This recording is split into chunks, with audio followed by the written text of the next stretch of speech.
তো hello friends, তো শুভ দুপুর সবাইকে। তো বচালি জেলার ছোট্ট গ্রামটাকে স্বাগত। আমি আবার চলে এসেছি তোমাদের সামনে। তো আজ কী করি সেটা ভাবছি তোমাদের সামনে একটু শেয়ার করি। চলো, এত গরম দিয়েছে ভাই, ঘেমে একটা চেন পরেছিলাম এখানে পুরো চুলে গেছে, তাই চেনটা খুলে রাখলাম। তো এখন মা ধান দিয়েছে উঠানে, তো সেগুলো এখন লাড়বো, ভাবছি তোমাদেরকেও একটু দেখিয়ে দিই। চলো যাওয়া যাক। তো দেখতেই পাচ্ছ এখানে আমি ধান লাড়তে এসে গিয়েছি উঠানে। তো ধান লাড়ছি আর বাইরে একদম দাঁড়ানোই যাচ্ছে না, এতটাই রৌদ্র দিয়েছে।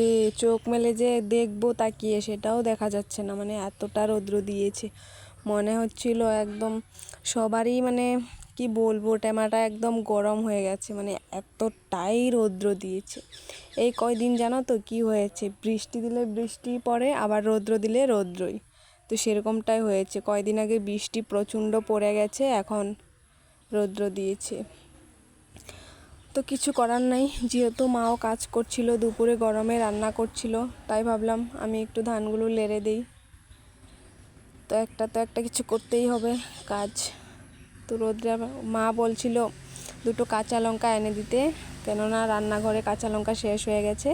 শুকনো লঙ্কা আছে কিন্তু ডাল বসাচ্ছে, তার জন্য বলছিল দুটো কাঁচা লঙ্কা এনে দে, সেটাই আমি আনার জন্য যাচ্ছি। তো এই লঙ্কাটাকে তোমরা কি বলো, কে কি বলো কমেন্ট করে জানাবে।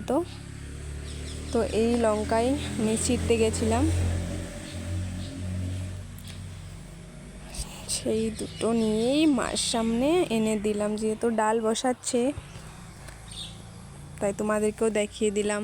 আর যদি ভিডিওটা ভালো লাগে অবশ্যই লাইক কমেন্ট শেয়ার করে বলবে। আর যা গরম পড়েছে, মুখের অবস্থা দেখতে পাচ্ছ।